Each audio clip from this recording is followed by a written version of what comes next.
Bonsoir Émilie.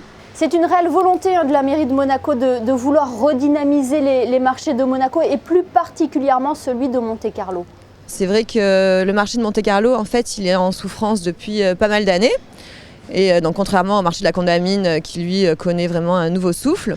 Et c'est pour ça que depuis quelques années, en fait, on a tourné nos efforts aussi beaucoup sur le marché de Monte-Carlo, un petit peu pour le faire découvrir et redécouvrir aux résidents et aux personnes de Monaco.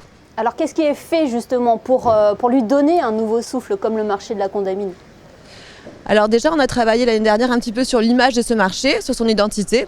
Donc on a amélioré un petit peu la signalétique. Donc comme vous voyez derrière moi peut-être, en fait on a choisi donc des nouveaux panneaux indiquant vraiment le nom du marché de Monte-Carlo, avec la traduction aussi en dessous en monégasque. Donc ça c'était une volonté du conseil.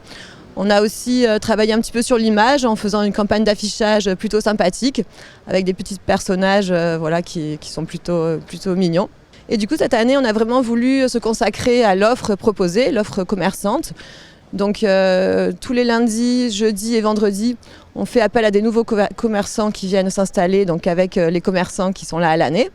Donc, on peut trouver des nouveaux produits comme par exemple des fleurs séchées, il y a des produits corses, il y a du miel, des œufs, enfin beaucoup de producteurs locaux qui s'installent donc pendant ces 3 jours, en plus de l'offre traditionnelle.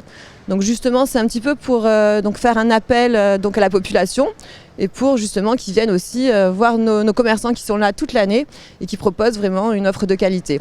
On a aussi choisi de faire donc des événements à thème. Donc je ne sais pas si vous vous rappelez, mais on a déjà fait par exemple une oursinade ici, on a fait un marché corse, un marché ibérique. Alors c'est à peu près 1 fois par mois ou même 2 fois par mois finalement. Donc le prochain marché à thème, ce sera un marché qui sera consacré au fromage et au vin. Alors on essaye de choisir des fromages régionaux, donc justement pour faire découvrir ces produits-là. Et ensuite en novembre, on aura un marché de la truffe et également un marché des produits de la mer. Alors on essaye aussi de faire de la dégustation sur place, que c'est toujours assez sympathique. Donc il y aura exactement des dégustations de fromage, puis de produits à base de truffes. Il y aura des dégustations d'huîtres et même de sèches grillées. Voilà, et on finira donc l'année 2022 par un marché de Noël avec dégustation de foie gras et de saumon, donc pour le mois de décembre. Il est important de fidéliser la clientèle, on l'a bien compris. Quels sont les retours que vous avez suite à ces rendez-vous ? Alors on a des retours très très positifs. J'avoue que j'ai moi-même parlé avec des résidents qui habitent à proximité et qui m'ont vraiment dit que c'était vraiment agréable de trouver ces nouveaux produits. Et alors forcément aussi, je pense que les commerçants qui sont là toute l'année et qui connaissaient un petit peu cette baisse de fréquentation sont aussi très contents parce qu'ils retrouvent une nouvelle clientèle. Donc je pense que c'est très positif. On le précise, Marjorie Crovetto, évidemment le marché de la Condamine n'est pas oublié, il est aussi concerné par des événements ponctuels. Oui, tout à fait. Alors là, c'est pas du tout le même objectif, puisque c'est vrai que le marché de la Condamine depuis longtemps fonctionne très très bien. Donc par contre là, on a vraiment voulu un petit peu travailler sur le côté populaire.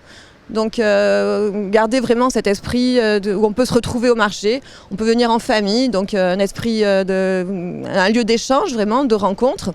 Donc pareil, on a organisé tout un planning tout au long de l'année où on organise des soirées ou des journées à thème. Alors là prochainement vous allez avoir l'Oktoberfest par exemple qui va se dérouler sur 2 soirées, donc le 21 et le 22 octobre. Ensuite bien sûr on aura la fête nationale forcément, donc un plaisir de redécouvrir aussi nos spécialités culinaires parce que un marché ça sert aussi à ça, c'est pour connaître un petit peu les spécialités culinaires. Ensuite il y aura aussi des journées comme une journée consacrée au Japon, donc une journée avec des spécialités japonaises. Une journée aussi consacrée à la Corse.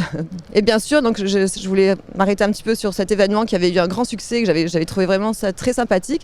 Donc il y aura encore un grand bal qui sera programmé donc l'année prochaine, donc un peu sur le modèle de celui qu'on a connu cette année au début septembre. Et donc on avait vraiment vu justement cet esprit populaire et les gens étaient tellement contents de pouvoir retrouver justement cette tradition des bals un peu esprit village. Donc on travaille sur ces animations-là. Et ce que je voulais dire aussi, c'est que donc, le marché, c'est aussi devenu un lieu où on peut échanger sur d'autres thèmes. Donc on organise aussi à la mairie nos événements directement au marché. Donc par exemple, le 5 novembre, vous avez le Réparathon qui va se tenir encore au marché. Parce que je pense que c'est un lieu que les gens aiment fréquenter, qu'ils connaissent bien. Et donc c'est vraiment un lieu où on aime se rencontrer, donc échanger sur ces thèmes-là. Oui, le marché, c'est vraiment un rendez-vous incontournable. C'est un lieu très convivial. Et puis, que ce soit le marché de la Condamine ou le marché de Monte-Carlo, ce sont deux lieux qui ont une grande histoire. Hein. Exactement, c'est vraiment partie de l'âme de notre pays. Et je pense que c'est pour ça qu'on travaille vraiment pour continuer à ce que ces endroits puissent vraiment continuer à vivre dans les meilleures conditions possibles. Eh bien, merci beaucoup Marjorie Crovetto d'avoir été avec nous ce soir sur Monaco Info. Merci beaucoup Émilie, bonsoir.